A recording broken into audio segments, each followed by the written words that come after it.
Du siehst jemanden allein. Im Zug, im Café, im Park. Keine Begleitung, kein Smalltalk, kein Blick, der um Hilfe bittet. Und du denkst sofort, oh, der ist einsam. Aber was, wenn ich dir sage, für manche ist Alleinsein nicht das, was ihnen passiert, sondern das, was sie aktiv wählen, weil es sich sicherer anfühlt als Nähe. Und jetzt der unangenehme Teil. Manche Menschen sind nicht allein, weil niemand sie will. Sie sind allein, weil sie gelernt haben, dass Nähe immer einen Preis hat. Hast du schon mal jemanden kennengelernt, der dich mag und trotzdem auf Abstand bleibt? Jemand, der warm sein kann, aber nur bis zu einer unsichtbaren Linie? Und sobald du diese Linie berührst, passiert es. Rückzug, Funkstille, kühle Höflichkeit. Bleib dran, denn am Ende verstehst du 3 Dinge, aber ich verrate sie dir nicht sofort. Erstens den wahren Unterschied zwischen ich genieße meine Ruhe und ich fliehe vor Bindung. Zweitens, warum manche Menschen Beziehungen nicht verlieren, sondern unbewusst verhindern. Und drittens, den Moment, den fast alle übersehen. Den Punkt, an dem ich brauche niemanden kippt zu ich kann niemanden. Warte kurz, das kommt später. Und es wird dir wehtun, weil es logisch ist. Denn zuerst müssen wir etwas entlarven, das wie Stärke aussieht. Viele Menschen sagen, ich bin lieber allein. Und alle klatschen innerlich Beifall, unabhängig. Stark. Keine Drama-Energie. Aber hier beginnt das Problem. Alleinsein kann Freiheit sein. Oder ein sehr elegantes Versteck. Und wenn du heute nur für die ersten Minuten dranbleibst, dann für diese Frage. Bist du allein, weil du es liebst? Oder weil du gelernt hast, dass Nähe gefährlich wird, sobald sie echt wird? Stell dir das vor, du öffnest eine Tür. Dahinter ist ein Raum, warm, hell, Menschen. Und dein Körper sagt nicht schön. Dein Körper sagt Alarm. Warum? Das ist kein Charakter. Das ist ein Programm. Und gleich zeige ich dir, wie dieses Programm entsteht. Aber vorher ein kurzer Test. Wenn du ehrlich bist, fühlst du dich nach Treffen mit Menschen oft leichter oder eher, als müsstest du dich danach erholen? Und wenn du dich erholen musst, wovon genau? Warte. Gleich wird klar, warum diese Frage alles entscheidet. Kapitel 1. Der größte Irrtum über Alleingänger: alle denken, Menschen, die lieber allein sind, seien einfach introvertiert. Und ja, manche sind es. Punkt. Ende. Aber viele sind etwas anderes. Sie sind nicht schüchtern, sie sind nicht asozial, sie sind strategisch. Pattern Interrupt. Was, wenn du nicht Ruhe suchst, sondern Kontrolle? Denn Nähe ist chaotisch. Nähe heißt Erwartungen, Missverständnisse, Bedürfnisse, Konflikte. Und Alleinsein heißt, ich bestimme Tempo, Distanz, Regeln. Immer. Und genau deshalb wirkt Alleinsein so beruhigend. Du musst niemanden enttäuschen, du musst dich nicht erklären. Du musst nicht riskieren, dass jemand zu nahe kommt und plötzlich sieht, was du sonst gut versteckt. Und jetzt kommt der erste Haken. Viele Alleingänger sind sozial kompetent. Sie können charmant sein, witzig, hilfsbereit. Sie funktionieren perfekt. Aber sobald es emotional wird, machen sie etwas, das fast unsichtbar ist. Sie wechseln von Mensch zu Manager. Sie reden dann über Gefühle, als wären es Excel-Tabellen. Kommunikation ist wichtig. Wir sollten Grenzen setzen. Ich brauche Space. Klingt erwachsen. Klingt gesund. Und manchmal ist es das auch. Aber manchmal ist es nur ein Schutzhelm. Und der Schutzhelm bleibt auf, selbst wenn niemand mehr zuschlägt. Mini-Cliffhanger. Und gleich gehen wir dahin, wo diese Schutzhelme gebaut werden, in die Kindheit. Und ich verspreche dir, das ist nicht nur Trauma, das ist oft etwas viel Banaleres. Kapitel 2. Die Kindheit, in der Nähe teuer war. Stell dir ein Kind vor, das etwas fühlt. Es zeigt es und es bekommt nichts. Keinen Trost, keine Wärme, keine echte Reaktion. Oder schlimmer, es bekommt eine Reaktion, die ihm beibringt, das war falsch. Reiß dich zusammen. Du übertreibst. Stell dich nicht so an. Dafür ist jetzt keine Zeit.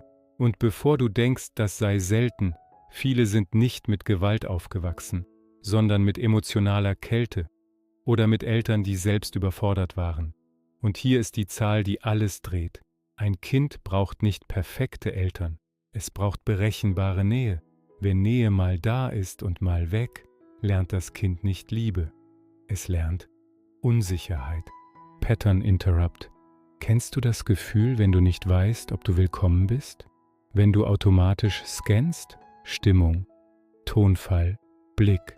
Das ist kein Overthinking. Das ist ein Nervensystem, das gelernt hat, dass Sicherheit schwankt. So ein Kind wird oft nicht schwach. Es wird früh stark, es wird selbstständig. Es kümmert sich um sich, es fragt weniger, es braucht weniger. Zumindest scheinbar. Und irgendwann entsteht dieser Satz im Inneren: Ich komme allein klar. Und das ist der Moment, der später als Persönlichkeit verkauft wird. Dabei war es damals ein Überlebensplan. Und jetzt kommt das Unangenehme. Wenn du als Kind gelernt hast, dass du für Nähe bezahlen musst, mit Scham, mit Ablehnung, mit Stress, dann wirst du als Erwachsener Nähe nur noch in kleinen Dosen zulassen, weil dein Körper sagt: zu viel, Gefahr, Mini-Cliffhanger. Und gleich zeige ich dir die Technik, mit der viele Menschen Nähe verhindern, ohne jemals Nein zu sagen. Sie nennen es Freiheit. In Wahrheit ist es eine unsichtbare Mauer. Kapitel 3. Die unsichtbare Mauer, die wie Freiheit wirkt: Du lernst jemanden kennen. Es funkt. Es ist leicht. Und dann wird es real. Eine Frage, ein Wunsch, ein „Kannst du bleiben?" Und plötzlich fühlt es sich an, als würde jemand an deiner Brust ziehen. Was machen viele in diesem Moment? Sie verschwinden nicht dramatisch. Sie werden beschäftigt. Viel zu tun diese Woche. Melde mich später. Bin gerade im Kopf voll. Und ja, manchmal stimmt das, aber manchmal ist es ein Muster. Pattern Interrupt. Achte auf das Timing, nicht auf die Worte. Der Rückzug kommt oft genau dann, wenn Nähe entsteht. Und hier beginnt das Problem. Der Mensch gegenüber spürt das. Er merkt, wenn ich Bedürfnis zeige, wird es kalt. Und dann passiert etwas Giftiges. Er passt sich an. Er wird leiser. Er fordert weniger. Das fühlt sich am Anfang wie Harmonie an. Aber eigentlich ist es eine Beziehung, in der einer lernt, kleiner zu werden. Und gleich kommt der Punkt, an dem es kippt. Denn das ist der Moment, wo „Ich brauche Raum" plötzlich zu einem Machtinstrument werden kann. Auch ohne böse Absicht. Und jetzt kommt unser 3-Minuten-Retter, die Szene, die alles auf den Tisch legt. Eine Mini-Geschichte. Filmisch, unbequem, echt. Kapitel 4. Die Szene, wenn Bleib ein Trigger wird, nennen wir ihn Jonas. 34, ruhig, Humor trocken, intelligent. Er sagt oft: Ich mag keine Spielchen. Er trifft Mia. 38, warm, direkt, nicht klammernd. Es läuft gut, Wochen, Monate. Mia mag Jonas, weil er nicht needy ist. Jonas mag Mia, weil sie nicht drängt. Perfekt, oder? Bis zu diesem einen Abend. Mia hat Tränen in den Augen. Nicht wegen Jonas, wegen ihrer Arbeit, wegen Stress. Sie setzt sich neben ihn und sagt nur: Kannst du mich kurz halten? Einfach 5 Minuten? Jonas friert ein. Nicht äußerlich. Er bleibt höflich, aber innen schaltet etwas um.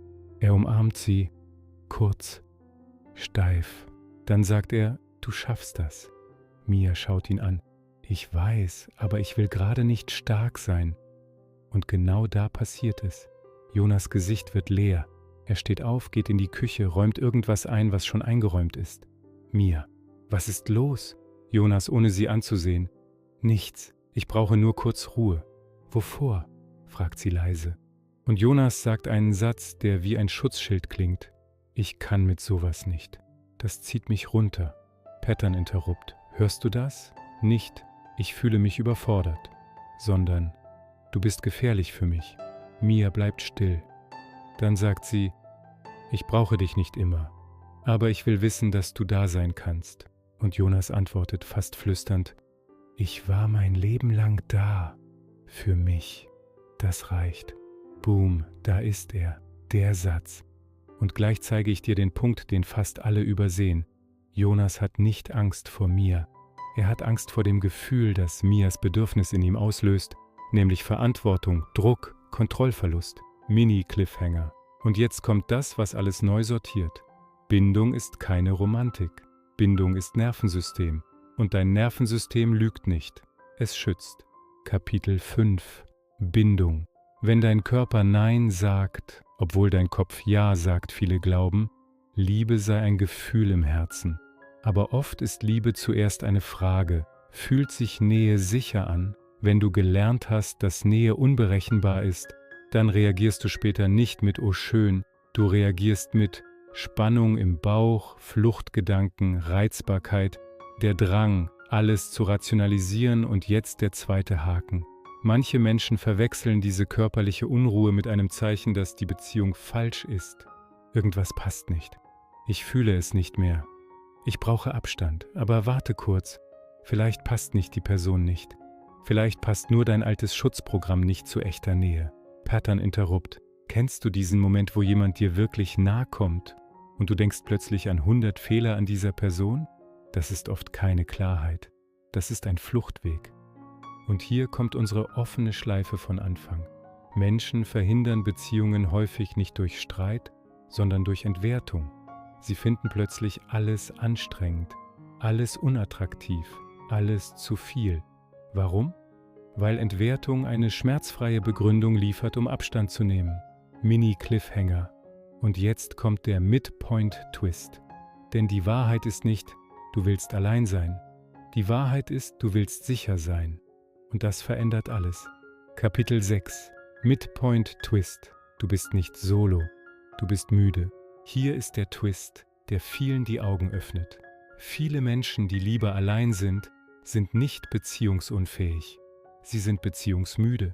Nicht, weil Beziehungen schlecht sind, sondern weil sie in Beziehungen ständig arbeiten wie in einem Nebenjob. Ständig scannen, ständig Grenzen sichern, ständig überlegen, was der andere meint, ständig aufpassen, nicht gebraucht zu werden. Und wenn du das jahrelang machst, wirkt Alleinsein wie Urlaub. Stell dir das vor. Du kommst nach Hause. Tür zu. Stille. Kein „Wie war dein Tag?", kein „Können wir reden?", kein „Du bist so anders geworden". Dein Körper atmet aus und du nennst es Freiheit. Aber hier beginnt das Problem. Wenn Ruhe nur noch in Einsamkeit möglich ist, dann wird Nähe automatisch Stress. Und dann sabotierst du genau das, wonach du dich heimlich sehnst. Pattern Interrupt. Hast du dich schon mal dabei ertappt, dass du Menschen willst, aber nicht ihre Bedürfnisse? Dass du Nähe willst, aber ohne Verpflichtung? Wasser, aber nicht nass werden? Das ist kein Böse-Sein. Das ist Angst, ohne dass du sie so nennst. Mini-Cliffhanger. Und gleich zeige ich dir die 3 Masken, hinter denen dieses Muster sich versteckt. Und wenn du eine davon trägst, erkennst du dich sofort. Kapitel 7. 3 Masken, hinter denen „Ich bin lieber allein" steckt Maske. 1 der Stoiker. Er sagt, Gefühle bringen nichts. Er wirkt stabil, überlegen, unangreifbar. Aber innen ist oft ein Kind, das gelernt hat, Gefühle machen dich angreifbar. Frage: Kannst du traurig sein, ohne dich zu schämen? Wenn nicht, ist das nicht Stärke. Das ist Training. Maske 2. Der Unabhängige. Ich brauche niemanden. Klingt gesund. Aber manchmal bedeutet es, ich ertrage Abhängigkeit nicht, weil Abhängigkeit die alte Angst triggert. Ausgeliefert sein. Pattern Interrupt.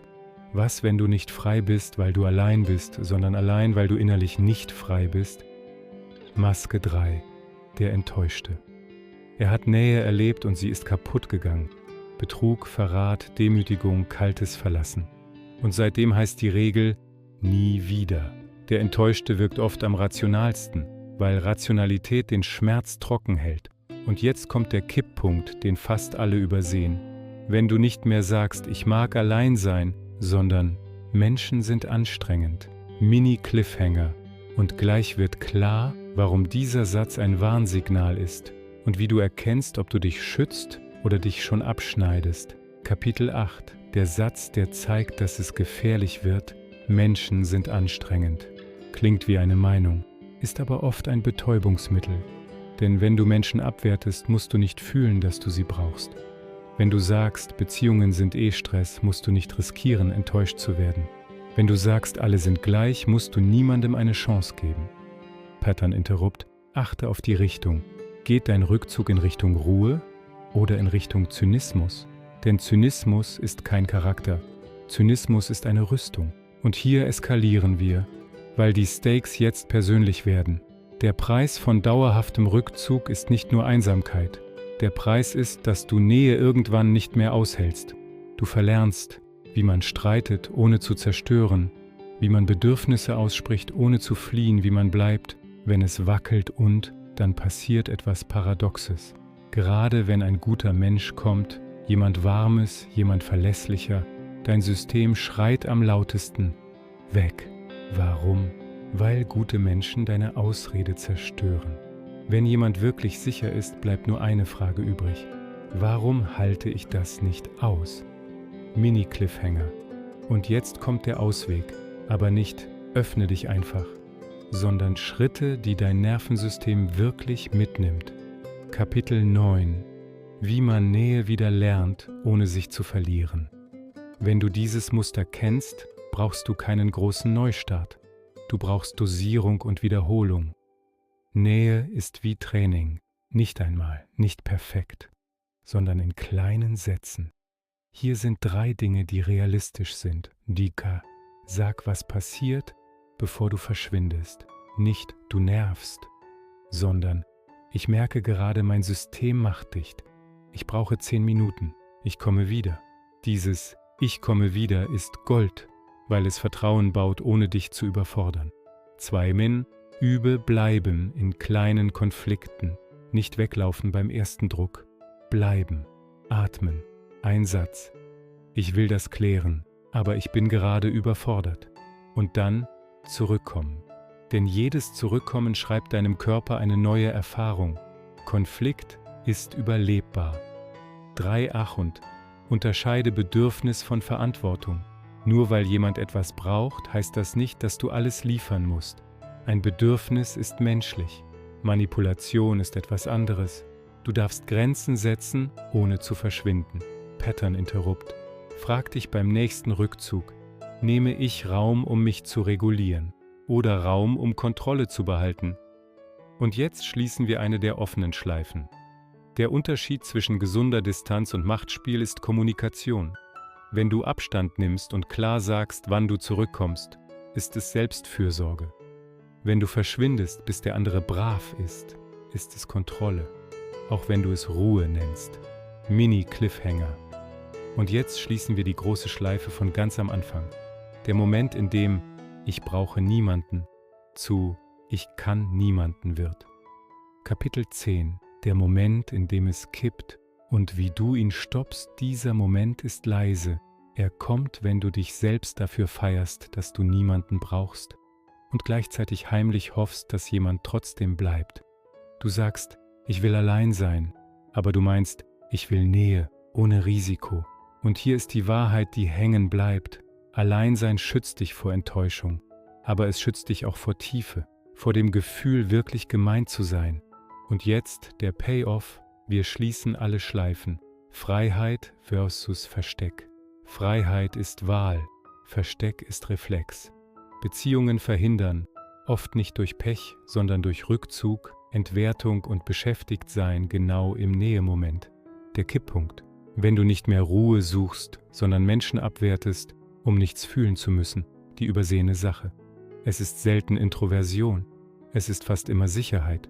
Und wenn du heute nur einen Satz mitnimmst, dann diesen: Ich darf Nähe dosieren, ohne sie zu verbieten. Denn du musst nicht wählen zwischen Freiheit und Beziehung. Du musst lernen, dass Nähe nicht automatisch Gefängnis ist. Vielleicht bist du wirklich gern allein und das ist okay, wirklich. Aber wenn dein Alleinsein eigentlich Angst ist, dann ist es nicht Frieden, dann ist es nur Stille nach einem inneren Krieg.